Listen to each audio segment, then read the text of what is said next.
Hello guys, welcome to Medicare. In this second video, we are going to be studying about the functional anatomy of the heart. Okay, so first, let us consider this as the heart. So, when this is the heart, there is a covering which covers the heart, which is called the pericardium. So, this is the heart and this is the pericardium. This pericardium is a very important structure as it covers the heart and it prevents it from the mechanical injuries from outside the thorax. Now, let us study about the functional anatomy of the pericardium. The pericardium is divided into two parts, that is, the fibrous pericardium and the serous pericardium. Now, the fibrous pericardium contains dense irregular connective tissue. Dense irregular connective tissue. Now, the serous pericardium contains of two parts again, which is the parietal and the visceral. And in between the parietal and the visceral pericardium, there is a sac called pericardial sac or the cavity in which we have the pericardial fluid.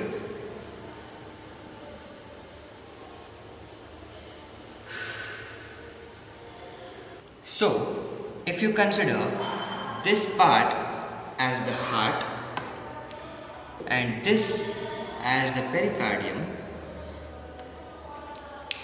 now we have the pericardium divided into two parts, the outer fibrous pericardium, the fibrous one, and the inner is the serous pericardium. And we know that the serous pericardium is further divided into two parts.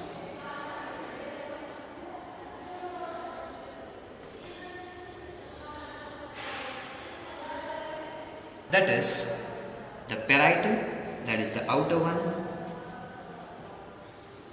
and the visceral, that is the inside one, which is closed to the viscera of the heart. Now, this is the cavity which is formed between the parietal and the visceral layer, which is called the pericardial cavity. Now, in this pericardial cavity, we have an important fluid called pericardial fluid. This pericardial fluid is very important as it acts as a shock absorber and it decreases friction when the heart is contracting. There are two cases in which this pericardial fluid can be increased, that is, increased pericardial fluid. These cases are, one is pericardial effusion,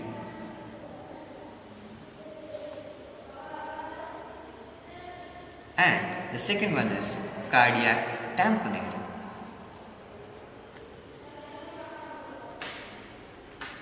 And the degree of fluid increase in cardiac tamponade is way greater than that of in pericardial effusion.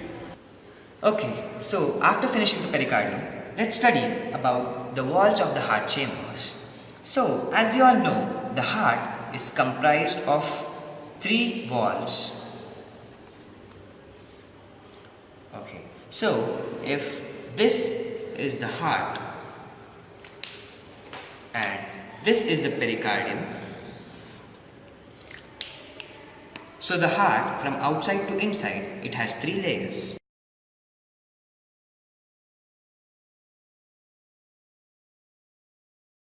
So this is the pericardium, this, the outer layer, which is attached to the visceral pericardium, is known as epicardium. The middle one is called myocardium and the inner one is called endocardium.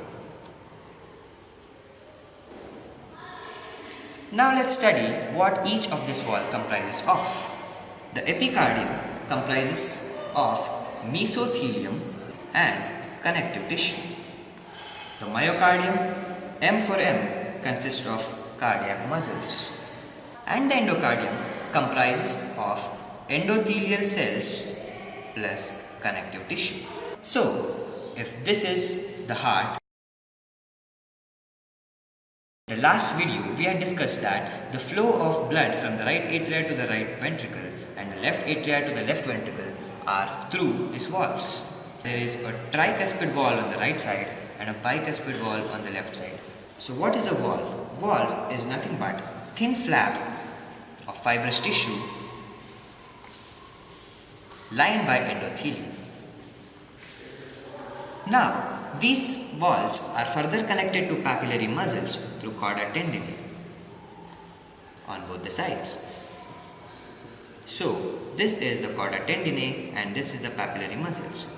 This attachment of the valve to the papillary muscles through the chordae tendinae prevents their eversion during blood flow.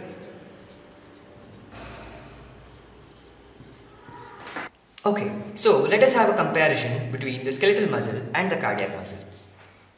Skeletal muscle and the cardiac muscle. Okay, the first point is these skeletal muscles have less mitochondria than the cardiac muscles.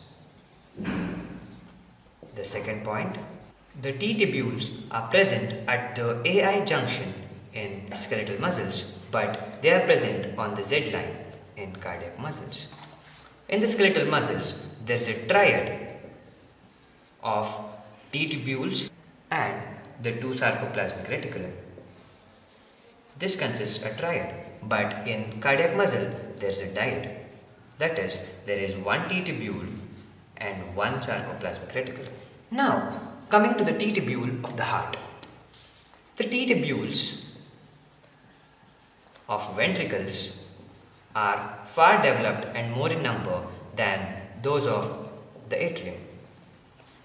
And T-tubules of ventricle are more than double the diameter of. Now let's discuss a very important law regarding the heart, that is the Frank-Starling law of heart.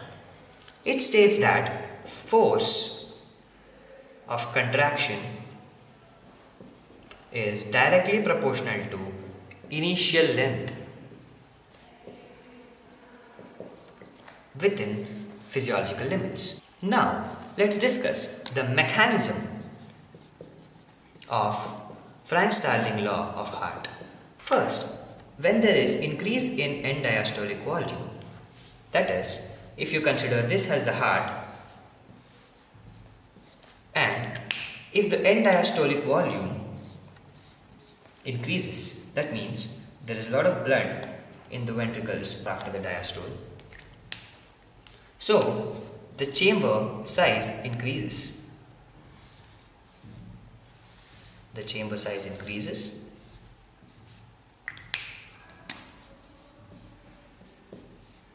The chamber size increases. As there is increase in chamber size, there is increase in the individual muscle fiber. As this is done, there is a lot of interaction between the thick and the thin filaments. Due to this, there is increase in force of contraction. In the first step, we learned that there is stretch of individual muscle fiber. Consider this as the muscle fiber which is stretched. Now, due to the stretch, there is activation of stretch-sensitive calcium channels through which there is a massive influx of calcium. This is the stretch-sensitive calcium channels. The end is the calcium which is influxed through it. Now, as we know, calcium is required in muscle contraction, so this calcium increases the force of contraction. Now, due to the increase in intracellular calcium due to the opening of stretch-sensitive calcium channel, it induces the release of calcium from the sarcoplasmic reticulum. So, there is overall again increase of calcium, there is increased force of contraction. The stretch which is done to the muscle fiber, it increases the affinity of troponin C which is again an important component of muscular contraction, towards calcium. So, more troponin binds with calcium and there is increased force of contraction. So this is the mechanism of Frank-Starling law of heart. So this is about the functional anatomy of the heart. If you like this video, please share it and subscribe to my channel and support me. Thank you.